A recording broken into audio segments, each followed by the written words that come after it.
Welcome to the 30th edition of the Pondwarer Dave Show. 30? We have made it to 30. 30, Daddy. That's right. I want to welcome I'm, of course, Justin Davis, your host, and I want to welcome the great Pondwarer Dave, the man that hosted Ric Flair's last match. And, Dave, we have a very special friend filling in for Miss Amy here this week. Go ahead and tell everyone who it is. Please. Oh, you're going me to introduce him? Go ahead. Ladies and gentlemen, boys and girls, children of all ages, the Pondwarer Dave Show is proud to give you. I can't handle it. Okay, start again. Ladies and gentlemen, my close personal friend and host of the game event from Premier Streaming Network, which later tonight, my episode's going to air. That's right. Efren, filling in for Amy tonight. Thank you, Efren. How are you? Hi, friends. How are you? I will be the de facto speaker of the House of the Arn Anderson Club since so she's the first lady, you're the Speaker of the House. I like that. No. She's president, right? No, she's the first lady. Oh, first lady. Who's president? You're the Speaker of the House. You're the Nancy Pelosi of the whole thing, I think. I don't know. I think there is no to politics. No, I think there is a president, but she can't claim title to it. So okay, but I'm not number 2. But I could be number 3. Do you know? I've had a card for Arn that's been in my man purse for 3 years. I don't even remember what it says anymore. I'm gonna try to give it to him this weekend and in Vegas.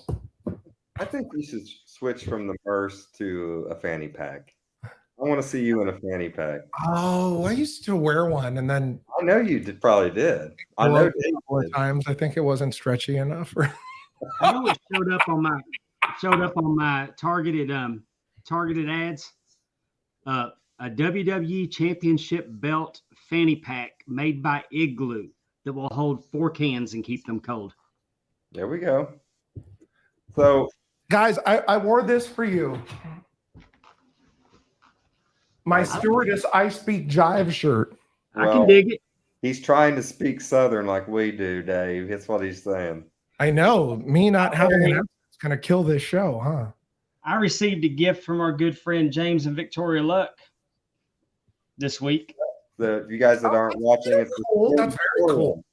It says it's a picture of the Sportatorium. Says Dallas, Texas, 1935 to 2003. Does it have free bad hot dog smell, like a scratch and sniff when you scratch the entrance? The smell from the Sportatorium was French fries. Is that black T-shirt kind of like the Sportatorium in the summer? Makes you hot as hell to wear it. God. This is really a comfortable shirt. We're going to get into all that because I want to hear all about it. And I have complaints for you. Well, I'm going to take over hosting duties because I threw it to Dave and I startled him, I think. Hey, if you're going to be the host, okay? This is I had a whole introduction for Efren, and I just Shivani'd it and shoved it over to you. Well, Efren, give Efren the proper introduction. Well, I was just going to say, of course, the host of the game event that you can now hear live on Premier Streaming Network. And it's right below my name, Justin. I know. You can read it like right there. He can't ever get Amy right either, and it's right under her name. So tell us about the game that's going to be premiering tonight. So if you are watching live, we are filming on Wednesday. This is episode 2. Pondwarer Dave, you are, and I can say it here because I can't say it on the other show. You're playing Super Password tonight for $1,000 in gift cards to Ticketmaster. Tell me what you thought of your experience on the show. I had a great time. Mm-hmm. I had so much fun and did better than I thought I would. Did you? I got to tell you, I thought you would have done better. There were a couple. I would have done worse. There were a couple of things on there. I say in the show, and by the way, it's on in 1 hour right after Dynamite. PremierStreamingNetwork.com, $9.99 a month. What is the game that you're playing again? We are playing Super Password tonight, and I would greatly appreciate if all of you watch it. It would mean so much. There were a couple of things on there, Pondwarer, that were old school that I thought you would get, and you didn't. No. Not that anyone else did, but Well, he's got an old school brain too, and sometimes it don't function the way it's supposed to. The man's been shot in the head, Efren. Give him a break, will you? that I am aware of, based on That's my convenient crutch when I need it. Justin Teppy's Davis. heard that a lot, I think. Teppy's heard that a lot. Give me a break. I got shot. You are on next week against Frank Bruno. Oh Lord, the great Frank Bruno, May the 31st. great You and former Frank boxer. the game event right? next Wednesday night. I'm up For against the great. $125 gift card to Cameo. I'm up against the great former boxer Frank Bruno, That's who was brought back to life in AI. Pondwarer, did you like tic-tac-toe with Wink? I did. That's next week. All right. No, seriously, I would greatly appreciate if you would watch it tonight, and that would be phenomenal. I'm also trying to host a live version of the game event this weekend in Las Vegas. Somehow. So if you are a member of Premier Streaming Network, and I'm going to try to give away a bunch of stuff. I highly recommend Premier Streaming Network. I enjoy the channel. There's so much on there. Me too. So much great content on there. Yep. I am a user, and I'm a user, that's for sure. What was the guy that said I'm also a client? That's how I feel. That's Cy Sperling from the Hair Club for Men. I mean, And I'm about to be a client of his too, I think. So there's Eric Bischoff thinks that AEW is an indie fed with good television. But on Premier Streaming Network, there's plenty of indie feds on there that now have good television. So you can get in there, look around, find you some hidden gems. The Stars of Tomorrow are there for you to watch on Premier Streaming Network. We did an intermission during WrestlePro Anarchy a couple of weeks ago. They gave me the game event. We did something for charity. And you have a question there. Sure. It says, this is from our buddy Eddie. Will you be making a cameo on the June 3rd special that FFP is doing for Josh Odom? That is more than the plan right now. Yeah, I'm sure he will be there. I have not mourned in public. Yeah. Well, keep that family in your I miss him so thoughts. much. I know. And I miss him so much, man. we want to say thanks to all of you all listening that donated to Josh's GoFundMe. I think it did fantastic. I think the three of us all will be on there, Eddie. I plan on being there and making a donation. I know Dave does. I'm sure Efren will be there. So yes, we will all be paying our respects to our good friend Josh Odom, who we miss dearly. Efren, I'm going to try and not make you cry. There's two reasons. I might actually with this topic too. So there's two reasons. WCCW Star Wars. Oh, Start Day 99. Yes, that makes me cry. I was just going to say, I think tonight is a great night to have you on because, like you said, Pondwarer is on your show tonight on Premier Streaming Network, and myself will be on there next week. But also, we lost a legend today in Miss Tina Turner. And when I saw that news today, I thought, you know what? It's pretty cool that we have Efren on here because I know how much respect you have for Miss Turner. So I'll just turn it over to you and let you talk about that. Well, her book came out, Pondwarer, late, right? She was like, what, 43 or 45 when she revealed everything that was happening to her? I mean, you're older than me. It's been 40 years already? Yeah, it was like, I want to say, what was it, late 70s, early 80s or something? I thought it was literally. I thought it was in the '90s when "What's Love Got to Do with It" come out. The Well, that movie. movie, but I thought her book come out before that. Maybe I'm wrong. In the '80s, but yeah, I mean, she was 83, so I'm sure Eddie will tell us because he's 83 currently. So that's all What's your favorite Tina Turner song? I don't care who's wrong or right. I don't really want to cry no No, more. I didn't ask you to sing that. The name of the song. That's it. for me, it's Proud Mary. Her version of Proud Mary is my favorite of that song. And when I was a little boy, when I was a youth, I remember seeing Tina Turner perform that on television.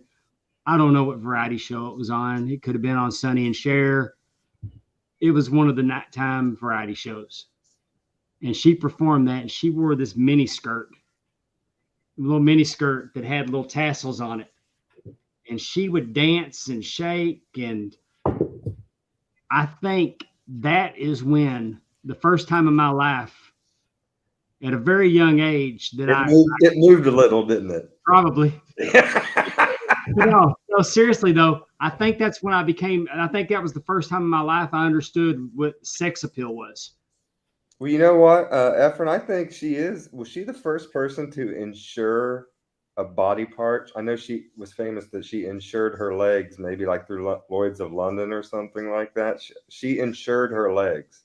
Okay. So did Mary Hart from Entertainment Tonight. That's the one I remember. Well, she did it before that. And I think she was one of the first people to do that. Okay.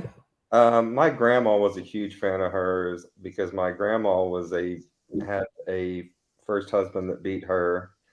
And so she really connected with Tina Turner's story. And my grandma's turning 80 this year, so she's just 3 years younger than Tina Turner. So I remember her playing Tina Turner records a lot when I was growing up as a kid. So that's probably how I first got introduced to her. Pondwarer, was she ever near you? Did you ever get the chance to see her live? Because by the time Justin and I were adults a couple of years ago, when we turned 18, she was retired, but you've been here for 80 years. So if she came through, there it is. Wow. That's not her. That's from the movie. That's the movie. Yeah. Right. But that's the dress. John Fogerty tweeted that performance today on his Twitter, and I saw it and I'm thinking that's what I remember. I mean, she was something. The musical is hot and going strong, touring all over the country right now. Yeah. We should go. You should come out to Tempe and come see it. I feel like Tina Turner may have been the inspiration for the Rod Stewart song Hot Legs. You never know. She inspired me in many ways. Keep saying it. Keep saying it, because we didn't hear it the first 3 times. All right. Well, Tina Turner, we love you. We'll miss you. Dave, you've got beef with a little known sport named hockey. Yeah. My Dallas Stars are getting the compound dog crap kicked out of them about the Vegas. I figured you'd be a little smaller after this week. And I mean, we're down 3-0. I'm hoping we're going to win game 4. I don't You want let to me know when you're done with this field hockey shit. I'll be right back. Go ahead. But I mean, we're down. We're not out. I mean, Stars could still win in 7, but it's not looking good. I mean, yeah, I just don't want them to get swept. Our friend Efren announced in the chat a couple days ago that he predicted Vegas in 3. Vegas in 3 is what your wrestling show, but But hey, I get Vegas is a hell of a team. I gotta tell you, wasn't wrong. Vegas is a hell of a team, and they've had 5 different goalkeepers this season, so it's amazing for them to do what they're doing. Hold on. Their goalkeeper went down in the last series. Wait. Can you give me the whole box, please, and minimize you guys? Who's the keeper of your goal? Okay, keep talking about your Dallas Stars. Go ahead. Well, I'm just saying that Vegas got this. Oh man, Vegas got this goalkeeper, and that kid got a shot, and he is really standing on his head playing lights out hockey. So, much respect for what they're doing. But I don't know what this dude said to our captain, Jamie Benn, last night at 1 minute and 53 seconds into the game. But Jamie Benn put him on the ice and then cross-checked him in his head and got a 5-minute major and got ejected. And then the NHL decided today that he needed a 2-game suspension. Put me back One up. game for what he did, and the other game because he plays for the Dallas Stars. So I'd like to invite the NHL. I'm bringing it closer because it's even smaller. Ass with a spoon. I mean, we probably were going to lose this series without y'all guaranteeing it. Care about field hockey, right? Dave wants somebody to eat a 7.5 listeners you have. Anyway, I guess a spoon would be better than a fork going in your ass. If we're talking spoons, we got to talk Oz. But to bring it back to wrestling, Stone Cold Steve Austin said it best to the NHL. Oh, all right. There we go. There you go. Gave him the double bird. That's right. Well, there's Dave's barking at the clouds about hockey rant for the week. Since his are getting mercifully spanked. Something about hockey. Damn down. All right. That's my junkyard dog imitation. And you know what's worse about the whole thing is you got to lose to the Antonio Santos fan, Las Vegas piss-colored team, whatever they are. Antonio's a fan. Antonio's a fan of the Stars. No, of Las Vegas. Oh, Antonio, I don't talk to you. I love you, buddy. I hope you're doing well. Well, if you put the game event on your bus, Antonio, I would not object to it. Well, someone's already took a dump on his bus a couple weeks ago. So really? Yes, that was an issue. God. Yeah, it was something. All right. Well, Shit does happen, and then you step in it, as I've heard. And I actually did that the other day when I was mowing my yard. Thanks to my. You're disgusting. He has. How many bathrooms you have in your house, Justin? Actually, just one. I got a lot outside though. Yeah, he has a lot outside, Pondwarer Dave. I'll be back. I gotta go use the restroom. You think he went in the house? No, he went off to the side of the grass. The dogs do it. How do you think I trained them? It was really outside my comfort zone yesterday. And who's my favorite dog, Justin? What? Not what. That was not the answer. I said, who's my favorite dog? What is not the answer to the question? The junkyard dog.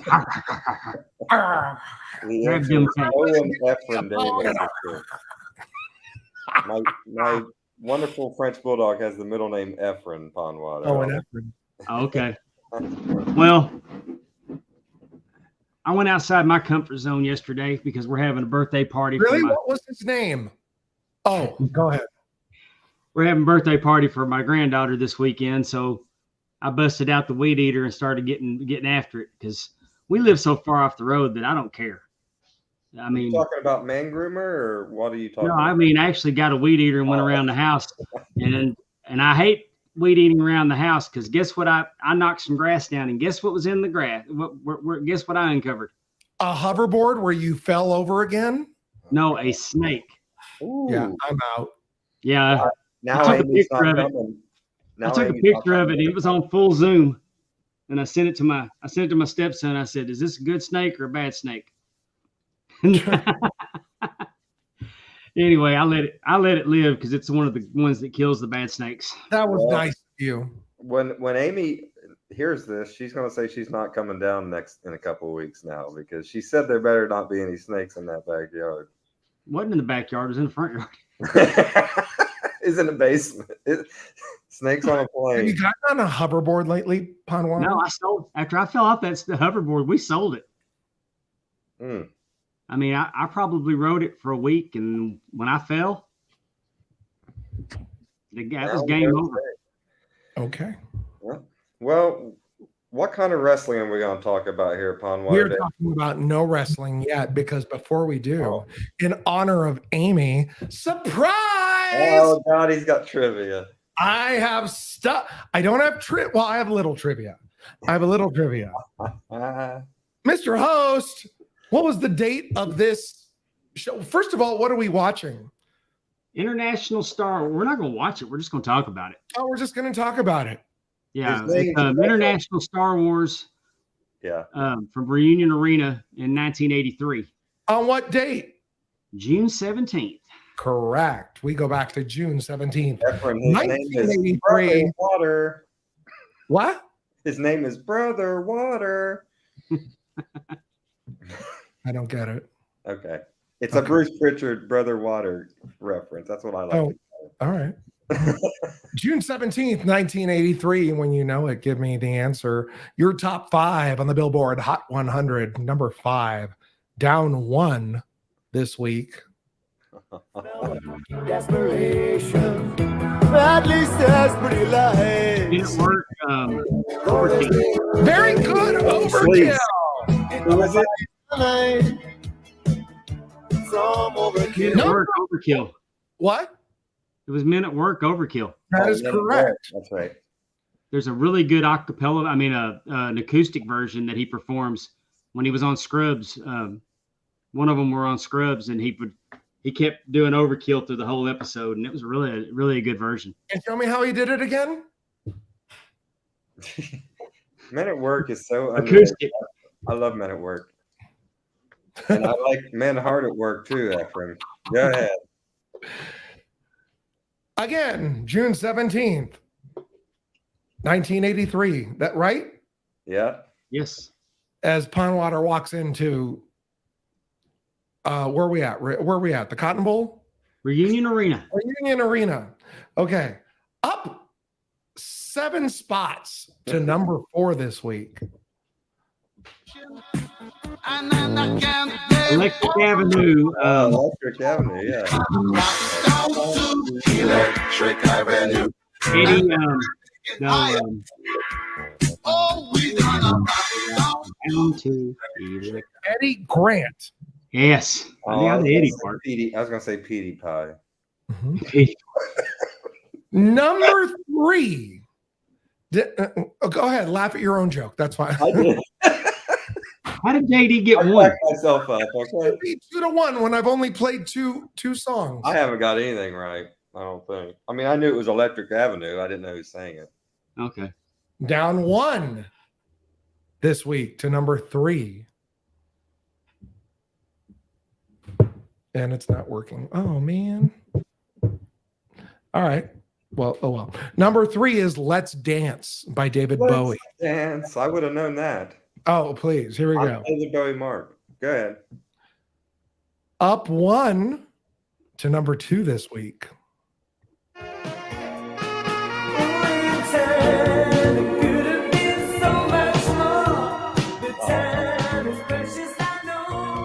That's Culture Club. Culture Club. That's what I'm thinking, but I don't know the song. I Know You'll Miss Me. No. No. I recognize the voice as being It's definitely Boy George, but yeah.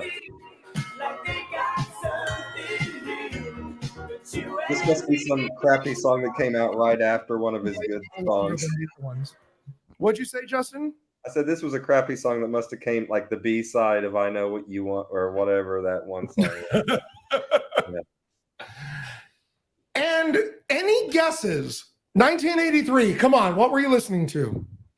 I was -2, so Dave was in like high school. So I'm gonna get. I was. Pondwarer.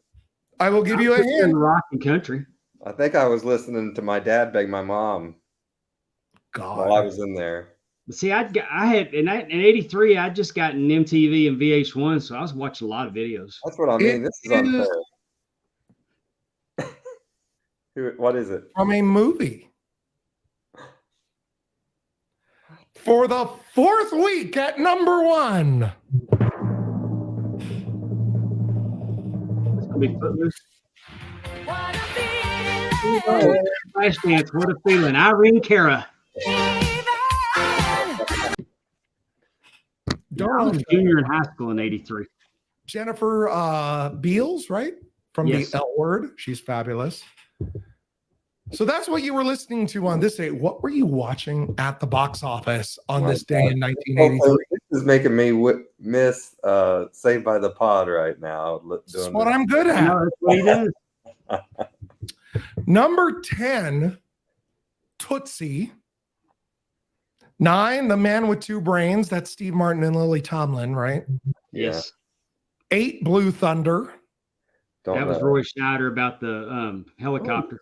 I love Roy Schneider, but I've only seen him in Jaws, and I always wonder what else he did. 7 is Flashdance. 6, Psycho 2. Did you watch Psycho 2? I did not. Pondwater, did you know that Psycho is my favorite movie of all time? What? Really? I did not know that. That explains a lot. Story for another time. Here we go. Number 5, War Games, Matthew Broderick. Shall War we Games, play the baby. game? 4 is Octopussy. Ooh. Yes. James Bond, Roger Moore. Wow. 3 is Trading Places.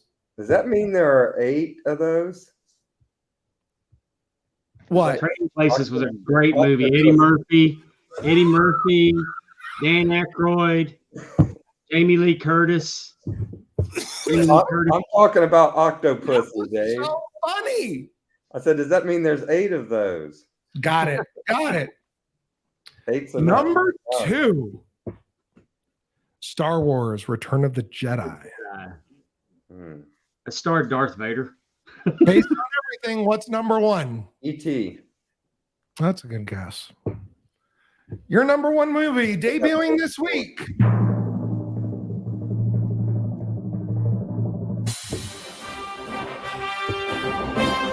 Superman 3 3 Ooh, I did see that. with with Richard. Richard Pryor.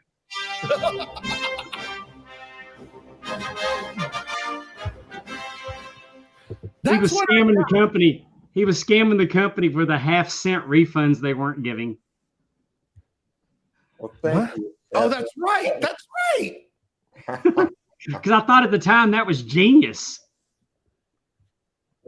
Thank you, Efren. That was a lot of fun. I You're enjoyed welcome. listening to the songs and thinking about the movies. Like I said, a couple years before I was born, but if you're an 80s kid, you watched all that shit on reruns on Saturday morning every day on TV. So that's kind of how that goes. Remember, they always have a Saturday afternoon like movie of the week that you'd watch. It'd be like E.T. or something that was done like 8 years ago. I cried like a baby during ET. It was ridiculous. Ridiculous. My high school sweetheart loved that movie, and I probably took her to see it 10 times at least. E.T.? Yes. And she liked the movie. So, I mean, it's not like we could even make out during the movie. She wanted to watch the movie. Well, like E.T., if Dave wanted to phone home, he would phone home to Dallas, Texas back in the day. And this is where our show is emanating. Well, wait a minute. What was the first movie you ever made out to? Because, Oh. you know, most people remember that. I know mine. I knew you would. That's why I asked the question. I also Go went to this. I also saw this movie about 6 times in the theater, so that makes I had a lot of chances, and that would Yeah. be Titanic in 1997. Oh my God. I don't remember. It had. I was I in don't seventh remember. grade. You know what mine was? Misery. That explains the rest of your life right there. Oh my God, And we Man, may I have. want to say Friday the 13th, but I know it was before then. I mean, But was you which making one? out when Which one? he got his ankle chopped off by the hammer? I mean, were you? Oh, making man, out that's. at that is for a premiere episode here. You're gonna have to. That's a really good story that I'm not going to tell here. All right. Even I haven't heard this story, and I've heard most stories. I never tell this story. Let's talk Look about at wrestling. my face. Did you do the popcorn trick? You cut the hole in the bottom? Didn't need to, especially during that scene. What? All right. Well, let's Popcorn get trick back to from that Diner. one. A lot. Go on. Let's Where get are we back- at? we're going to talk about 1983 because that's what your trivia just told everyone. Those were the clues. So, Dave, we're going back to somewhere that you was at again, event that you were there. So tell us all Yes. about it. Yeah, tell us about it. Tell us about what I want to hear about you walking in and Reunion Arena and, Well, there was a major disappointment when I arrived at the arena. Previously, in April of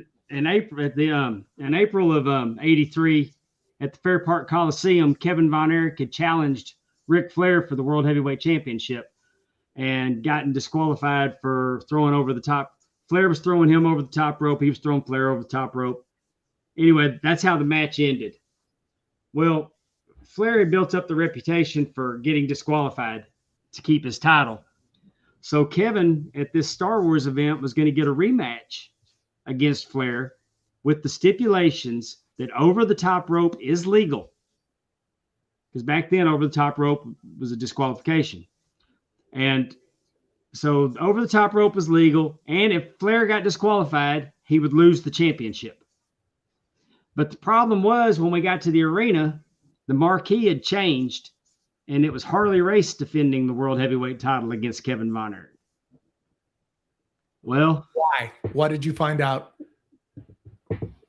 Well, we found out that Harley Race had beat Flair for the title the week before. But back then, you didn't know because we didn't have the internet, and until the wrestling magazines came out, you wouldn't even know about a title change. Or until you don't know why they changed it? Hmm? Do you know why they changed it? Because Flair wasn't the champion anymore. Correct. But you don't know why they. No. Why? No, why they put it on Harley? Yeah, why they changed the title is what he means. Oh, I didn't know there was a reason. I mean, it gave him his historic seventh championship. Any expectation that the title was going to change hands at Reunion Arena that night? Oh, well, we all thought that Kevin would be. And every time Flair came to town, we thought that this was the time we were going to get him. And especially in '83, I'd only been going I just started going in August of '82. So by June of '83, I was heavy duty into believing that we're on, now we got him. He can't escape by disqualification. There's no way he could beat Kevin. So, yeah, I thought, especially at the International Star Wars, we thought there was a chance Kevin was going to win the championship. Let me give you a stat here, Pondwarer, Justin. Let me bring it up here. How many people are at this thing? Do you know? And if I'm stealing your thunder, I don't mean to. 21,000? How many? 21 or 19,000. I think. Pondwarer, what do you say? Well, the reported number on Wikipedia was 21,000, but the arena didn't hold that many people. Okay. But a sellout would have been mid 18,000s. This is the first time you've lowered the number. I was at the Cotton Bowl. There must have been 450, 500,000 people there. Okay. I know the internet says only 30,000. There must have been 600,000. Well, no, I mean, they're notorious about not getting the Reunion Arena. I mean, Reunion Arena sold out regularly, but sometimes they'll report, Wikipedia will say there was only 11,000. Sometimes, I mean, it was 18,345, I think, is what the attendance for a wrestling event at Reunion was. But I do know for a fact that the house drew $168,800 that night. So it doesn't matter how many people were there. They made $168,800 at the box office. Give me that number again. $168,800. And how many people do you think were there? 18,000. We'll call it 18.5. $9 a head. $9.12. According to the internet, Pondwarer and Justin, this show is sandwiched in between Super Showdown 2019 with 21,000 and an MSG show from March 81. I wonder if they have, yes, with your main event that night, March 81, Tony Atlas pinning Hulk Hogan. in 7 wow. minutes, 8 seconds At Madison Square Garden? at Madison Square Garden. Wow. Excuse me, that's not your main event. That's your final match. Your main event is Stan Hansen defeating champion Bob Backlund by countout. And the title does not change hands. Longest match of the night, Rick Martel defeats the Hangman in 15:37. So there you go. I follow you, Justin. Well, the 21,000 is a neat number, but I just don't think that it logistically it's possible for Reunion Arena to hold that many people. You remember your day going before we had for breakfast, what you did going? Is this one that you brought your little brother with you to? I think my little brother went, but we went in a group. I know my friend Christy went with us, and her next door neighbors, I can't remember their names. I know Kristen, the girl Kristen, her name, Kristen and her brother went. You remember what you paid for your ticket? It had to be in the $20, $25 range. Lower How bowl. close were you? Lower bowl. Do you remember what front row ran back then, or how you got front row? Did you ever sit front row at a world-class event? I didn't sit front row at a world-class event until Star Wars Christmas night, 1984. And I don't remember what I paid for the ringside seats. How did you get a little Christmas bonus at the grocery store, or how did you pay for that then? I worked my ass off all the time. I always had a little walking around money in my pocket. That makes one of us. I was working 40 hours a week while I was going to school. Where did you get your tickets at?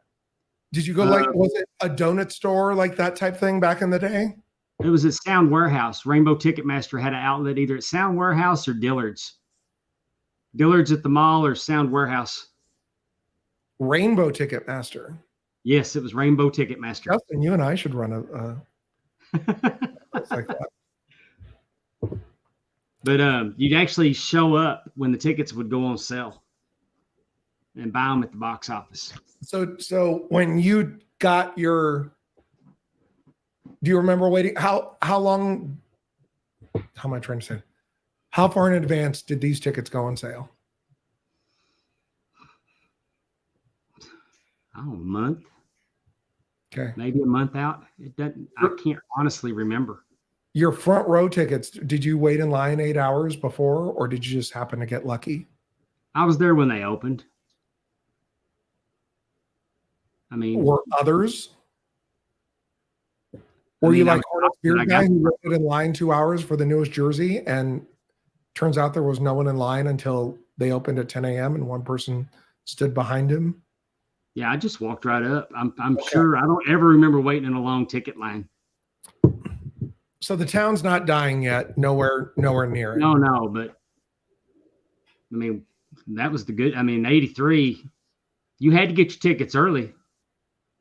But like I said, there were so many. It wasn't like one centralized outlet. You could have gone to the Ticketmaster office on Central Expressway in Dallas. You could have gone to a Dillard's. You could have gone to a Sound Warehouse. And I mean, a Rainbow Ticketmaster. That's what it was called, Rainbow Ticketmaster. Okay. Justin, take us through this show. Well, so we'll get back in position here. Not the first time you've said that today. I'm always in position when it comes to that. Now let's see. Before you get started, Justin, let's welcome. Let's mention everybody that's rolling with us in the chat tonight. Sure. Who's rolling in the chat tonight? Harry Weaver. Eddie Prather, our good friend Bobby KFS, GTX, and Terry Weaver just made it. Hey, T Weave. All those people, fabulous. Game event live on Premier Streaming, semi-live on Premier Streaming Network. Thank y'all for joining us tonight. Don't forget to watch it. Go ahead, Justin. All right. So if you go to your Peacock, and we're not going to do a watch along here tonight, but in case you guys do want to go, it is season 2, episodes 24 and 25 of WCCW. And this is called Wrestling Star Wars, June of 1983, as we've just been discussing. Dave and his gaggle of slapdicks were there to watch this live. And we started off with Tenryu defeating Johnny Mantell. So not Now- often that you see Tenryu, I don't think, over in WCCW, right? Well, no, that's what the premise of this card was. International Star Wars. Right. It was a co-promoted card with All Japan Wrestling. They made a big deal with the presence of NWA dignitaries. I mean, Oh, we'll get to that. yeah. Yeah. Yeah, we had some really interesting matches here. I just tell Pondwater and Justin, all my notes are based off the first match, and I have like Well, a go bunch ahead. of them, Let it rip. and that wasn't the first match because they didn't broadcast it. Right. I mean, this is the actual card, but they only there was only a handful of matches for each episode. But I don't honestly remember anything about the Tenryu Johnny Mantell match. I'm going to say it was one. I fall. remember his racist promo that he had to do with Regis at WrestleMania 7. No, right? Yep. I do remember the second match though, Justin. Well, before we go into that, do we want to get Efren's Titanic notes over there about the first We'll match? get to him. No, he's only going with this isn't on it. television. Okay, I got you. All right. Yeah, go ahead, Dave. Second match, we had Vicky Carranza defeating Lola Gonzalez, who What was do the you think about that? and that was the singles match for the Mexican Nationals Women's Championship.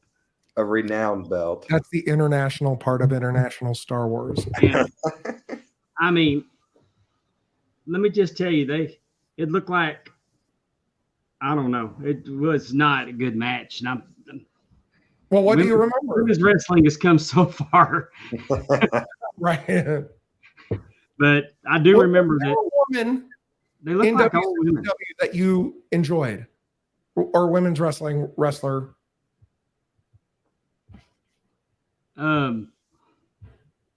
Misty Blue. Saw Misty Blue once. Okay. I did too down at the gay bar in town not too long ago, Misty Blue. Okay. All right. What's our third match here? We got now. This was the one that we saw, and this is the one I'm guessing you want to talk about, Efren. This is the first show on Peacock if you're watching it on there.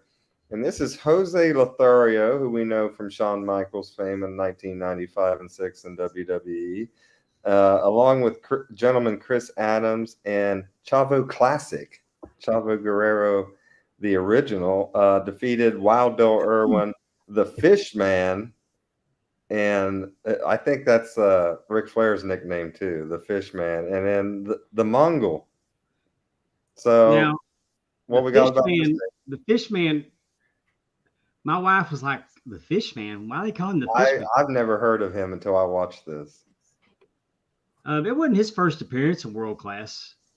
I mean, he was a luchador, Right. but of course, Wild Bill Irwin, and was a former Texas heavyweight champion. The Mongol. He's from Texas, Bill Irwin. Actually, he's from Minnesota. He was Okay. built from For Minnesota. some reason, I thought he was from Canada, and then I'm like, no, I don't think he's from Canada. But I felt like he was from somewhere up there. Like, He was from Canada. was I he? mean- Okay. That's what I No, was. he had a hockey stick later proving he was from Canada. Oh, that's true. That's But why I I mean- had that in my head, I think. The Irwins were always built. He was always built from Minnesota. Okay. And what'd you say about the Mongol? From parts unknown. Yeah. And what would he I'm do? guessing he was from Mongolia. What would he do? Would he anything that people would know him by other than this? Man, I was looking at him, and without Googling it, I couldn't tell you who he is. But I know that he wrestles. I know I don't know what else he wrestled as. I can tell in Efren's eyes that he knows. Eddie, No, go to I just the have Eddie, a go lot to the regarding Google and tell us who the Mongol was. Eddie will tell I don't know. I would have guessed Justin, but him. We open with Bill Mercer in a tux Yes. in It's important. June in Dallas. I'm already sweating like I'm ring announcing at the wrestling showcase. Because how hot was it in there, Pondwater? Yeah, no, Reunion Arena was always pretty comfortable. He's Okay. used to it. But Pondwater's wearing a Comfortable thin building. They didn't mind shirt. turning the air conditioner He's on. wearing a mesh referee shirt, and you got a whole suit deal going on. Right. The joke is I'm terribly nervous because it's my first time doing something, let's quote unquote, in the business, right? And I just, want to get everything right, this and that. And I 3-piece suit, this and that. And I'm not the thinnest man by any means. Used to be. I get off. I get out of the ring. I change. I come back out. Here comes Justin. Hot up there, wasn't it? I go, could you something? Let's get to Bill Mercer. I see you care, Pondwater. Here we go. The first part of the double main event. The second part is the hair match featuring Freebird Buddy Roberts, who wants to take the hair of this man, Iceman King Parsons. Well, the loser will lose his hair in the ring with a secret lotion. A secret lotion. I've got a few of those. We'll get to that. You know what Tony Schiavone and David Crockett taught me? What? That Bill Mercer sucked. How not to show up. No, you know what? He kind of grew on me like a hemorrhoid or something. I don't know, but I kind of started to like him after the last. I love Bill Mercer. Don't get me wrong. I'm just saying, but he'd come up with that stuff. He'd call it the secret lotion. And speaking of tuxedos, if you look, sometimes I don't know if it was on this card, but sometimes Mark Lawrence would wear you could tell that he rented like a prom tuxedo for these Star Wars cards, because he'd had like the frilly ascot. Yeah. The ruffles. Yeah, I need to wear that thing. From Dumb and Dumber. You want to explain to me Chris Adams in a 6-man tag? He was new in the area, and it was international, so they threw the Englishman in there with the luchadors. I was wondering. I was confused why he was in that group too. Well, he also wrestled. He also wrestled in Mexico, and I believe he was the WWF light heavyweight champion when that WWF belt was in Mexico. Surprised me to see gentleman Chris Adams in yellow and red too. I don't think I've ever seen that in my life. Ready Luke in WWF. Ready for my criticism of your dear promotion, Pondwater? Yeah, go ahead. There isn't an opening match in world-class history that I did not want to fast forward, including this one. Nothing ever happened in the opening. Ever. That's true. You think that's why Vince and them, like when they started to flip it, like when they did Saturday night, they would put Hogan on first because they didn't want people to go to sleep and miss the main part. Well, the formula on world class, most of the time, your opening match was going to be one fall, 10-minute time limit. And more often than not, it'd be a time limit draw. right. We have 2 referees in the ring for this 6-man match. Why don't you explain that? I had no idea why they did it. It was There are 4 guys in the ring, Pondwater. Bronco Nick- and Bronco Lubitsch and Nick Roberts. Yeah. Nick Roberts, by the way, is Baby Doll's dad. Oh, I didn't know that. Yes, Nicola Roberts. neither. Nick Roberts was her dad. I think they just had him up there for a payday.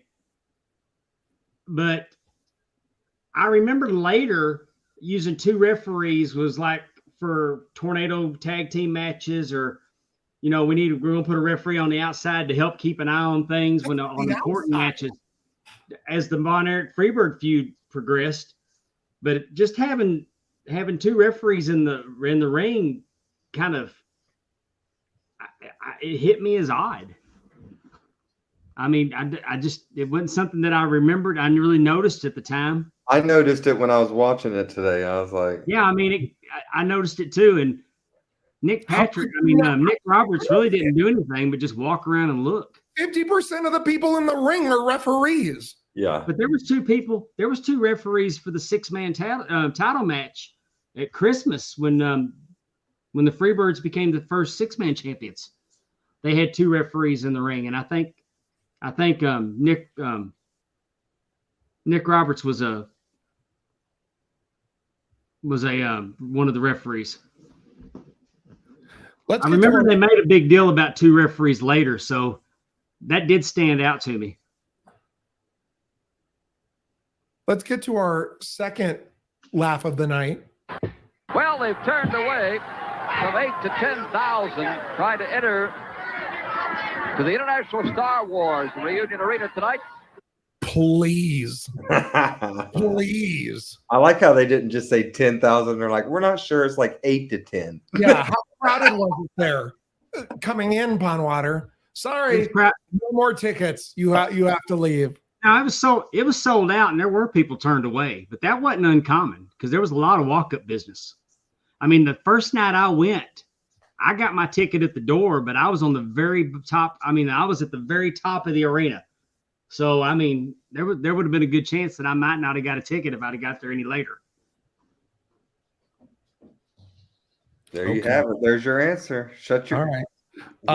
You just shut your prosecution right down on that. I mean, walk-up. Having walk-up was a big deal back then. Okay. Let me continue. Hey, some people put it in and walk up, and some people walk up and put it in.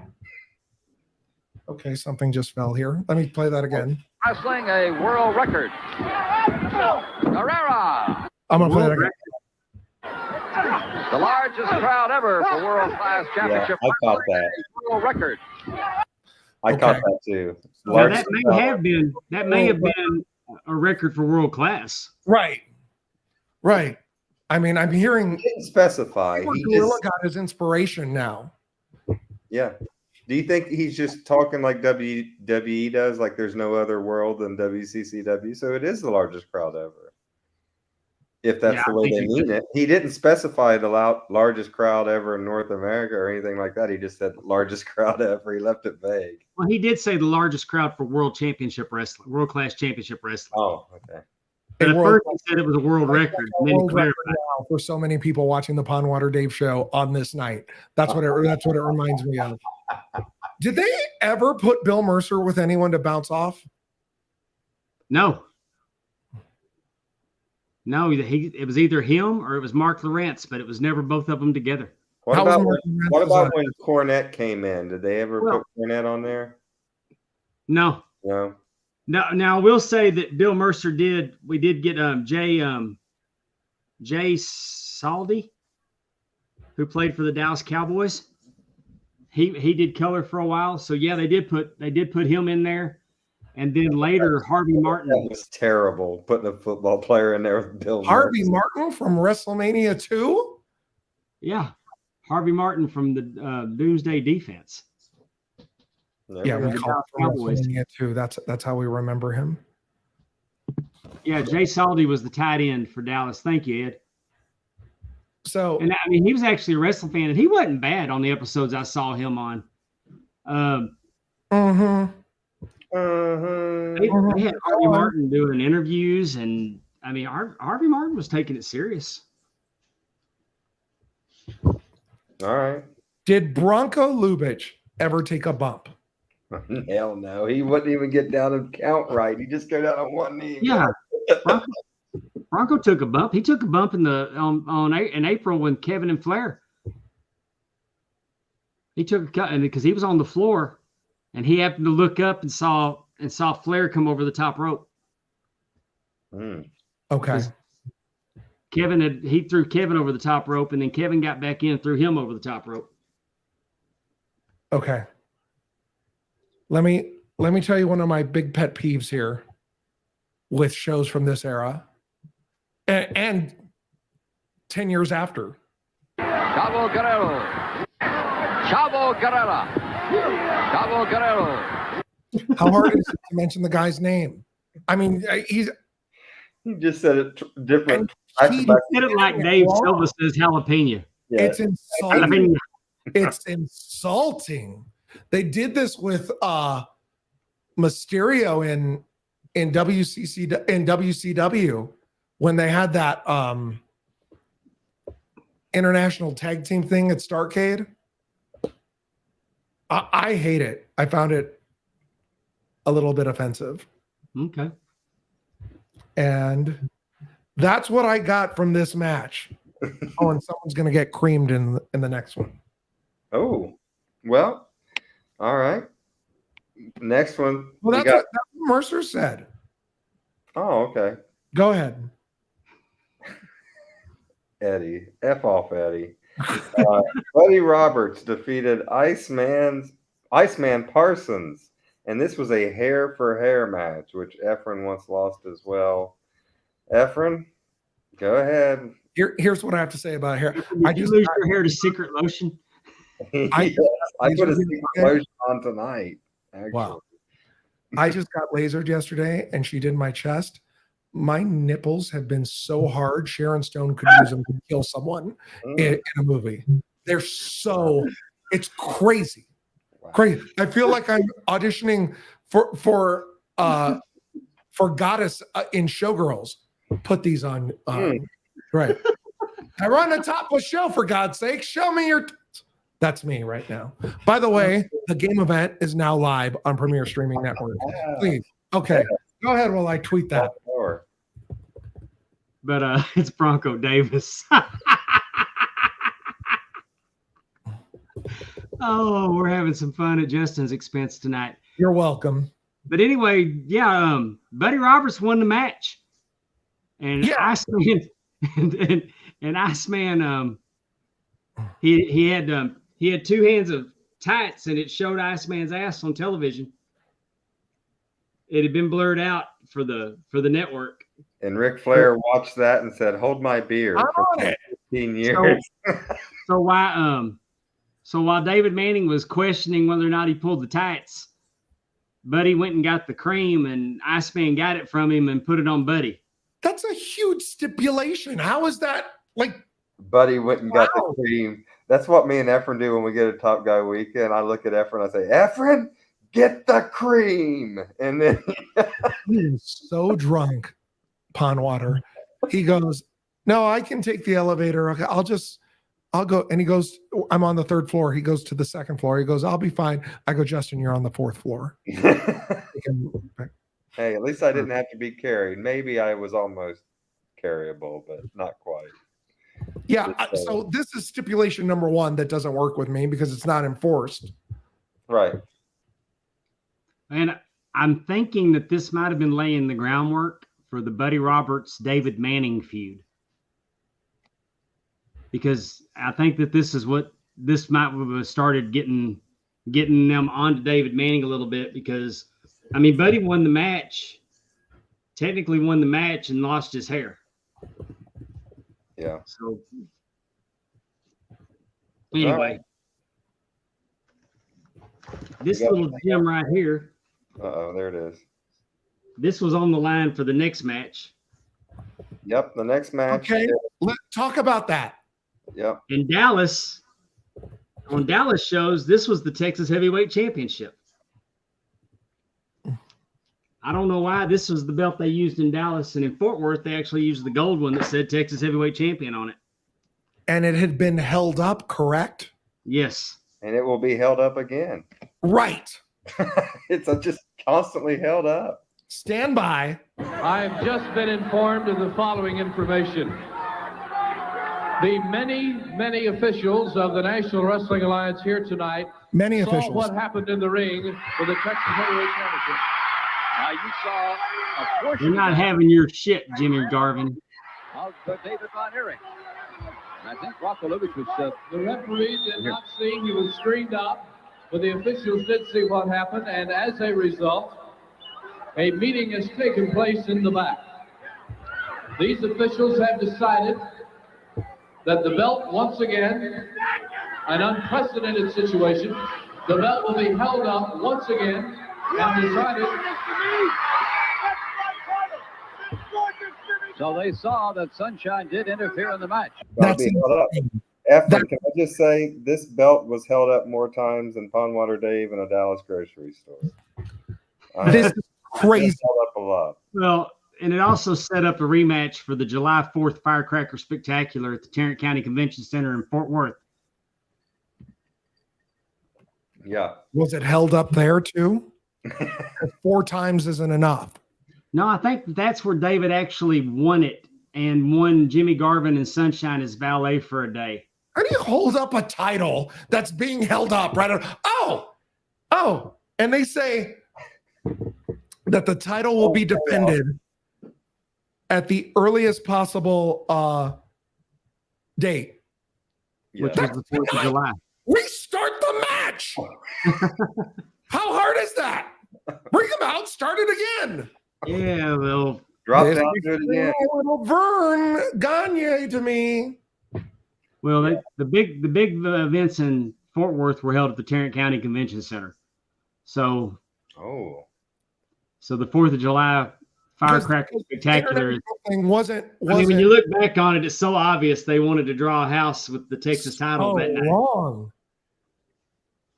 It's so Hulk Hogan, Nick Bockwinkel. Okay, we'll bring him back. Oh, he's not going to win again. It is very long. There was like 2 5-minute headlocks on the ground.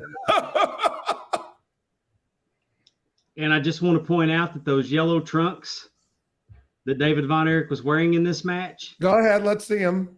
they're on my wall. All right. All right. David Von Erich defeated Jimmy Garvin by disqualification, and we hold it up again because there was a whole mess. Then we move on to a match that was not on the Peacock. There they are. There they are. For those of If you you're watching us on YouTube or Facebook or Twitter, I next- wish the next match that would have. picture, I believe that picture was actually from this match. Yeah, it looks like it because Garvin was in all white.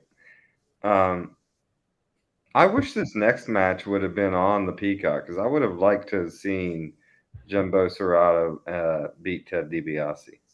Well, Fritz came out and read, and you don't see it on the World Class episode, but if you go find this show on YouTube, you can watch the Japanese broadcast. And Fritz Von Erich, before these matches from the Pacific, from the All Japan promotion, Pacific Wrestling Federation, they had to read a proclamation. And I got tickled because Fritz, I bet you did. well, I got tickled because Fritz called him Ted DiBiase. And it's not like he didn't wrestle Is Ted that DiBiase's grandfather and father. Iron Mike? I mean, it ain't like you ain't heard of the DiBiases. Your ass goes to the Amarillo territory all the time. Well, Watts called Hacksaw Dugan when he fought DiBiase back in the day. So But anyway, kicking ass was Fritz was an ass kicker. He wasn't a proclamation reader. I think when we get off here, I am going to go back and watch that because I want to see a young Ted DiBiase against Jumbo. it's DiBiase. DiBiase. Jumbo Ferruta actually became the AWA World Heavyweight Champion at one point. What's funny is they're calling this the NWA United National Championship. Uh-oh, Here he goes. He's fetching a belt. Yes. Here he This goes. was the belt. If you're on YouTube, I'm showing my copy of the. Pretty cool looking belt there. That is a very cool looking belt. This was the last championship that David Von Erich had. He won it the Friday before he went to Japan. That's authentic? This is a remake. It's a remake, yeah. Okay. But You have an authentic belt in their ring used? What's your prize ring used belt? I don't have a ring used belt. What? Yeah. Okay, we're gonna change that. He's worn a few of those in the bedroom, so I think they've been ring used. But that's a whole other issue. But He hangs them over the fan like American Gladiators. Yeah, I think Tepe's won a couple of those belts a few times. Let's see. Our next match. Thomas Crown wants to know if the fans in Dallas were familiar with Saruta. Probably not. I wasn't. Yeah. No, unless you was probably reading the magazines, there would be no way to know about him, would there? I've never really recognized Jumbo Taruta's name until he became the AWA World Champion, and that was from the magazines. That's what I mean, yeah. I think that's the only way at that time for us to know about Jumbo. There's no way we can watch Japanese wrestling, obviously. There's no way to know about Japanese wrestling. There's no internet. So the only way you could really find out is through the wrestling magazines, I would imagine. One day you're going to have me on with Apter, and so I can ask him about, because, you know, I was in The Wrestler, June 1990. He was a cover boy.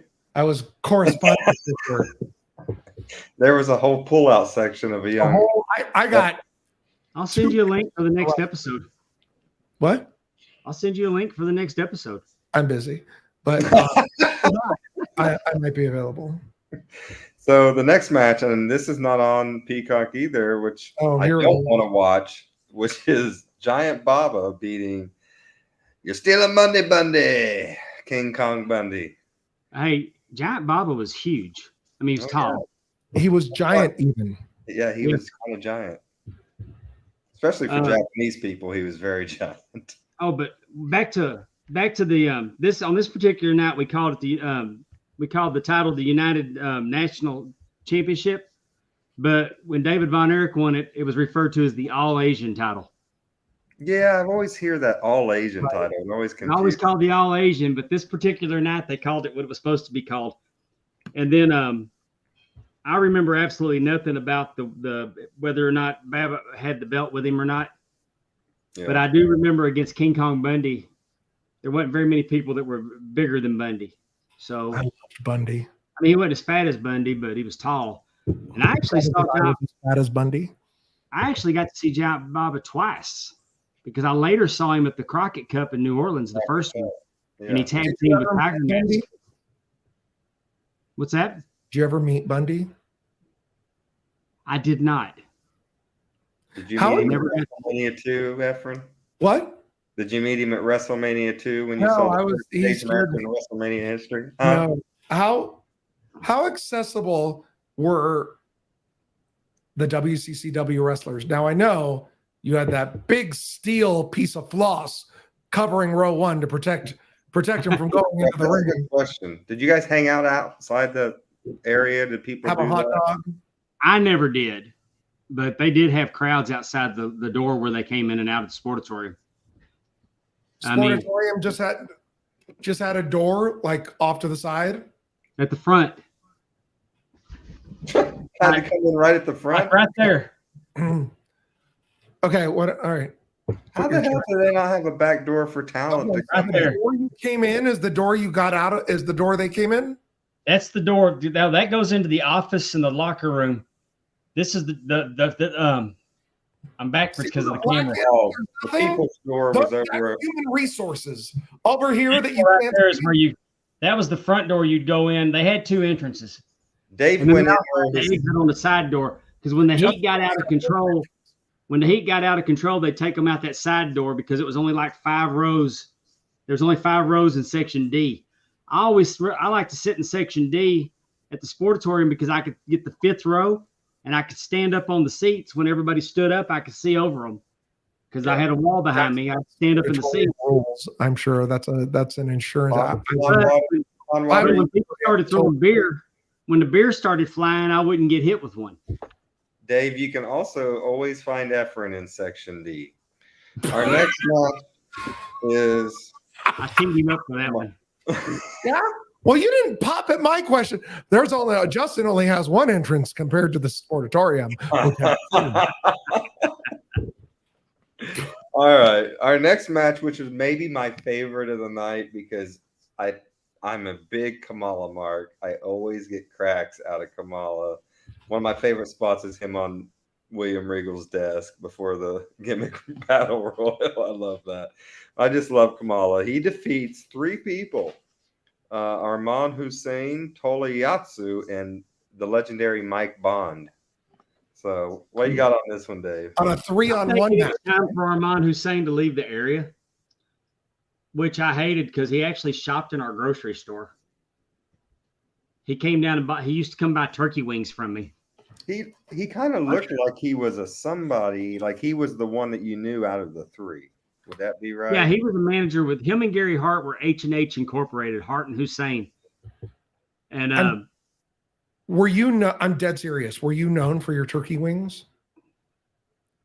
Because when you say your market, you mean your market, the one you owned, right? The grocery store I worked in, Right. yes. The And family so- business. No, so- we were known for that whole meat counter. Turkey wings. I mean, they're still known for the meat counter. But it wasn't like, I mean, you'd go in and you tell the butcher, I want, you could pick out, I want that one, and that one. They weren't already packaged up. I mean, they'd take them out of the counter, they'd cut them if they wanted them cut. But I mean, he came and bought turkey wings from us because he didn't eat pork. Deep fry those things, and Rodney would have loved them, right? I was gonna say, did you ever sell turkey asses to Rodney? Right. Illinois? No, we did not. Okay. Okay. But Armand Hussein was, I mean, he was very nice to me every time he came in, and I didn't hammer on him with a bunch of questions. But I mean, Yeah, unlike Jeff Jarrett in your store, and you went bonkers. I grew out of my shyness, that's for sure. Yeah. You didn't tell this guy about the time the Agnon blew him up. Hey, I'll tell you another funny. Well, it's kind of funny about Armand Hussein. Later, I had moved. By 1990, I had moved to a little town in East Texas called Royce City. Very small population, probably 45, 50 minutes from Dallas. I ran into him at the post office in Royce City, Texas. I mean, running into anybody in Royce City, Texas was kind of strange, but to run into Armand Hussein there, and he recognized me from the store. So I always thought he was a real nice man. They billed him as the African heavyweight champion for this match. Yeah, I love that. Like They were leaning into this international Star Wars. Oh, and they said we got Kamala from Congo, and we got this guy who's the African champion. So the African comment was getting recognized in this match. Yatsu from Japan. Yep. And Mike Bond. And it was basically a squash to get Kamala over as a big, mean, nasty heel. But then we get a run-in from one of my favorite wrestlers of all time, Bruiser Brody, comes strolling in. Love it. Kamala and set up a feud, I think, between those two. Yeah, I loved it. Yeah, it was a big deal whenever we got to see Bruiser Brody. And Bruiser Brody coming out and confronting Kamala was exciting because Kamala was really doing squash matches up to this point. Well, that's what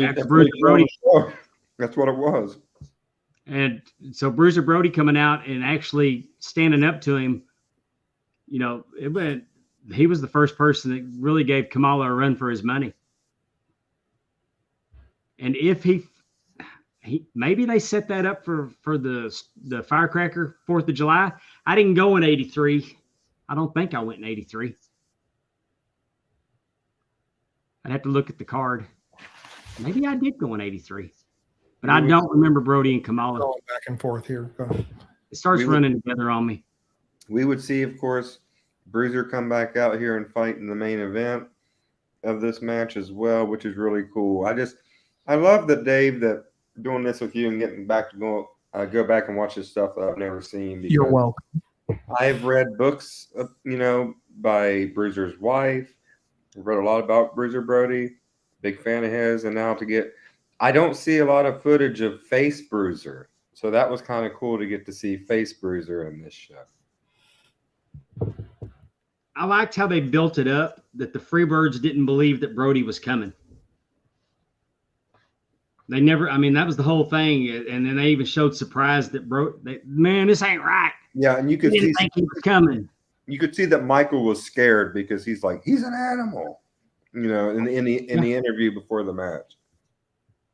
Yeah, they had a lot of they showed Brody a lot of respect. As they should, or he might beat their ass backstage if they don't. I'm done with this show after they held the title up for the 4th time. And the final 2 matches sucked. Yeah. You didn't like the Harley Race Kevin Von Erich match? Is that next? Yes. I didn't like it. And I- I I- tried to. I really tried to like it because I love Harley. I just didn't. I don't know. It didn't click for me, brother. I think Again, we have what happens? Well, so a host or star of the show, tell us what happened. well, at one point of the match, Kevin got his shoulder injured, being thrown out, and so he really started selling that shoulder, and that's where Harley was generating his attack, and Kevin wouldn't give up. You know, Kevin he got him with the claw with one hand, but all Harley had to do was hit him on the shoulder. I was disappointed because I was there to see Ric Flair. And at this point, I didn't really know that much about Harley Race. I hadn't been exposed to Harley Race's wrestling. You know, we couldn't go back and watch old stuff. I knew Harley Race from the wrestling magazines. Harley Race was on the card against King Kong Bundy the first night I went to the matches. You weren't getting St. Louis TV back in the late 70s. Right. And I mean, I wanted to see Ric Flair, and now I got Harley Race, and this is kind of disappointing. I did enjoy the match.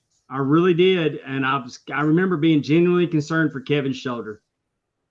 I mean, I was bought in, and when David came out and Harley kicked David in the head, what I loved about David Von Erich is David Von Erich was not your typical good guy. And so David got in the ring and he said he's going to whip Harley's ass. Yeah, David was kind of playing a early Steve Austin role. Like, I don't give a shit about the rules. I'm just going to come in here and do whatever to help my brother, type of thing. Thomas Crown makes a very good point about this. He says, I thought this match was okay.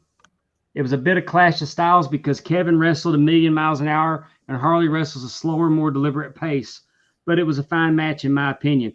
He is right. And honestly, I think Kerry Von Erich matched up against Harley Race. When I went back and I watched Kerry challenging Harley Race in 81. And I watched his match to be the number one contender in 82 at Texas Stadium. I thought Harley Race and Kerry Von Erich was actually a better match than Ric Flair and Kerry Von Erich. I think the matches that David had against Flair were my favorite Von Erich Flair matches. And I just think that Kerry and Race matched up better. I really did. The thing that surprised me with Harley in this match, and I think one of the reasons I didn't love it as much, I thought in '83 he would have been a little bit looked more like the younger Harley than the WWE Harley, but he kind of wrestled as the WWE Harley in this match for me. He looked like an old man to me. Yeah, that bump over the rope was slow and not very good, and I was like, this looks like Harley in '87. This is '83, so I was like, maybe there's not much of a difference there. Yeah, it was a. After the hair versus hair match not going the way it should, the title being held up again, I didn't need a screwy finish in your main event. There was a lot of dusty finishes on this show. Well, you're not going to beat Von Erich clean. I mean, that was just how it was. Fair enough, but then you don't have to do the storytelling. And it kind of set up that David said, now, it's my turn. At the celebration of fireworks or whatever the next month, which this whole show looks like a cash grab for the next event. Welcome to the territories. Yeah. This feels like an in your house. They weren't selling pay-per-views. They weren't selling pay-per-views, and they weren't generating ratings. I mean, they were selling tickets, and that's. But if you're coming on TV, if you're showing this show 8 days later, but you're building, you're going to get it on TV anyway. 8 days later, why go? Well, because Dave wants out of his mom and dad's house. So. Well, I mean, you didn't see every match, right? I mean, you saw the main ones, but Okay. But being there, it was just going was incredible. It was just always incredible to be there, especially for this last match. Which I mean, you would think that the World Championship would have been the main event, but Kerry Von Erich and Bruiser Brody. Got to send them home happy. Kerry and the Bruiser Brody against the Fabulous Freebirds for the American Tag Team Championship. How long was this match? Okay, show that held up title again. So right now, this is the American Tag Team Championship. But that's what the belts look like. They actually looked really good because Hayes and Gordy wore them to the ring. How long was this match? 11 minutes. It 11 seemed minutes, like 14 seconds. Maybe I saw a cut version of it. It was, I mean, the time that's listed here, it was 11:14. So what'd you think? Oh, it was Bruiser Brody they beat the Freebirds. I remember Bruiser Brody not standing still once he got on the ring apron. He never stopped moving. I mean, I was just fascinated with Bruiser Brody. And you got a lot of audio out of him during the match as well. Like That's a great point. He was almost talking to the crowd as he wrestled. Mm-hmm. I wonder if that 11:14 counts the entrances. That's another thing, and that's another thing that you don't see on Peacock. A lot of these, I mean, you don't hear the music. Like Iceman King Parsons came out to "We Are Family" by Sister Sledge. Love it. Jimmy Garvin came out to "Sharp Dressed Man." Buddy Roberts would have came out to "Freebird." The Freebirds would have came out to "Freebird." I don't think they were coming out to "Georgia on My Mind" yet. They played the Ray Charles "Georgia on My Mind" version.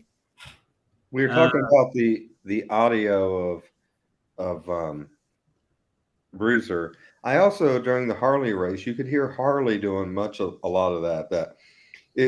What it sounded to me like was Hogan. I think Hogan stole that from Harley, and he's admitted that he stole some stuff from Harley, and he stole some stuff from Dusty, and he stole.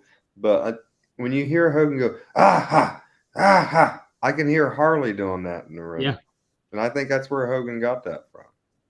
I liked how Harley got in the ring, and he had his robe zipped up, and you didn't see the belt until they introduced him, and he opened the robe and presented the belt. Yeah, I like that. That was a big deal. I really dug it at Harley race. He wore that championship with pride. I like how he fought against the rules that Flair agreed to. He's like, yeah, these are Flair's steps, not mine. I ain't doing this crap. How long did he hold the title for? He held it until Starrcade, which would have been, was Starrcade Thanksgiving night? Yeah, Flair for the gold. Flair for the gold. He held it until then. Okay. Because they were doing the whole bounty. The whole bounty thing. Right. Yeah. So then Flair got it back, and David challenged Flair at Christmas of '83. Because waiting for Flair to get the belt back, David went after Kamala. Because David had a match with Kamala in Fort Worth, and he'd used the claw on him, and now we've established that Kamala is afraid of the claw. I like it when Kamala gets afraid of things. That's right. Yeah, David would go like that, and Kamala would and run from it. He had Akbar out there with his riding crop hitting him, telling him to get back in the ring. I love getting hit with a riding crop. And then during the match with David, they were all attacking David after them as a disqualification. They were attacking him. Kerry runs in to save David and actually body slams Kamala. So now you've set up Kerry to fight Kamala because David's going after Flair at Christmas. And of course, Flair gets disqualified. David does the whole thing with Mike in January. If he can go 10 minutes with Mike, if Mike can do it, then he gets whatever stipulation he wants. If he can beat Mike, then he'll never challenge him again. Mike did that, so David's going to get his match. A few weeks later, David unfortunately dies. So that's why Kerry had the stipulations of the disqualification being waived against Flair at Texas Stadium. That's where they were setting this all up. Going, Yeah. But they planted the seeds that night with David telling Harley, "It's my turn now." Yeah, that's what I was going to ask you. And he said something like, Harley, it's me and you. So did they not do that feud after that, him and David? Not You World just said- Class. Not really, yeah. Because that's how kind of the show or that match ended with David talking to Harley laying on the mat like, I'm coming after you now. I don't They care drug what- David and Garvin all the way to Labor Day. Yeah. David will die 9 months from now. Yeah. Man. Well, that was the show. I mean, overall, I wish that Peacock would show the whole thing. I don't know why they wouldn't show some of those matches. Or I guess because that wasn't televised, right? That's not what they shown on the, It's on YouTube. yeah. I have to You go can back put and it watch. Japanese commentary. I'd watch the version on YouTube. I want to see that Ted DiBiase match. I'm interested in that. Well, I want to say thank you, everyone that came. Thank you, Efren. And I hope you all flip over that are here with us right now. Eddie and Thomas Crown and Gianni and Andrew, go over to the Premier Streaming Network and watch the game event and watch Pondwater Dave try to win some prizes. And we'll see you next week winning some prizes. PremierStreamingNetwork.com, $9.99 a month. Sign up for Premier Plus. Join Absolutely. me in Vegas Thank you for for the game event. thank I you just for want being to a thank super Efren. sub for I us. want to thank Efren for joining us tonight. I would thank you too. You're I want to welcome. encourage everybody to check out the game event. Efren works real hard on that. It's a quality production. I mean, Find me a better WCCW show that I can enjoy that maybe has an opening match I might not want to turn off the whole thing for. we'll have you back. We'll have you back, and we'll do Thanksgiving 1983. Yeah. Listen, in 3 years, when Amy goes on a cruise again, we'll have you back. Okay. That's how it's gonna Fabulous. work. Fabulous. Dave, you want to say anything to the fans before we get out of here? Yeah, James Luck. Thanks for joining us. I really appreciate this T-shirt. It was too kind of you and Victoria to send that to me. Gianni, I do have some world-class programs, but I don't have the program from that night. I would love to have a program from that night. And I like like how to it says have- program, like Tony says restaurant. Yeah. There's no no program. ROGR''M. Program. Program. But no, I want to thank everybody that took time out to watch us tonight, and everybody, please go to wherever you download your podcast, follow. Subscribe for us. Give us a 5-star review if you're so inclined to do so. We'd really appreciate it. We'll even take a 4-star. We're that desperate. We take a 4-star review. It's okay. 4-star. I mean, if the show, Efren said the show wasn't very good that we watched, so it's thought not it quite was- a 5, it's a 4. So that's fine. I On remember- this show here, some of us, if you're gonna give a show 4 stars, some of us have an extra star born in. So But we will. I don't give 4-star service. I give 5. That's right. And I've seen him get 4-star service in a hotel, and he made sure he got 5 That's right. in St. You know Louis. what? When we tell that story one day, I will tell the Misery story and the St. Louis story. And I was standing right beside you for the whole thing. It was hilarious. Efren just roasted like 4 people working behind the desk at a hotel one time, and I just sat there like. I turn around. I have an audience of 1, and he's like this. I'm like his Ed McMahon. He's just roasting each person that's working behind the desk, and I'm just doing and everything. Yeah, the wrestler we hired that night wanted to get me into bed, but that's story number 3 we'll tell later. All right. Well, once again, check out the game event on the Premier Streaming Network, and we thank you for checking out And Josh Odom's show. Go ahead, Efren. 12-hour show next week online. That's You right. heard. I'll be there. Filter Free Yes. will all be there. Over So, there on Filter Free my- Podcast, we'll be honoring the late, great Josh Odom on a 12-hour marathon, the likes of Jerry, what's his name, used to do. Your boy Jerry, what was his name? Hey, I'm Lewis. gonna tell you, Jerry Lewis. We're doing a Jerry Lewis telethon for Josh. Yeah. Odom. Let's see where we're I mean, at. I'm gonna donate some pretty good prizes, but the main event of the prizes that I'm gonna of the things that I'm gonna put for the auction. I have a wrestling boot, not a ring used wrestling boot, just a wrestling boot, but it's autographed by Ric Flair. So, I mean, there we go. Well, I think I'm going to be pretty cool up. collectible, and I'm going to throw some other stuff in, and I'm also going to throw in a package for you to host the Pondwarer Dave Show. You get to be the host. You get to pick the topic. That's right. We'll be. Wonderful. I'd like for Conrad Thompson to bid on that and win it, so somebody will actually listen to this.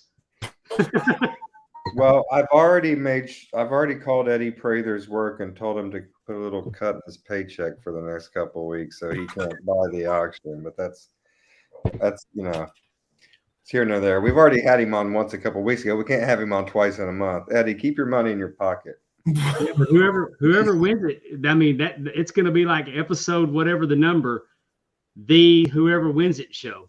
That's We're right. going to do whatever topic they want to do. Hey, I can't wait. That's going to be fun, actually. It's going to be really fun. And Can we we hope watch you guys- Misery if I win? Oh. What's that? Can we watch Misery if I win? We have to do a make-out kiss, a 3-way kiss online if we watch Misery together. For Efren's Let me think about. I'm in. All right, everyone. Thank you for coming on and joining us. We appreciate this. Was so much fun having Efren on. For Efren of the game event on Premier Streaming Network, for the great Pondwarer Dave, and for myself, Justin Davis, please take care of yourself and each other. So long, everyone.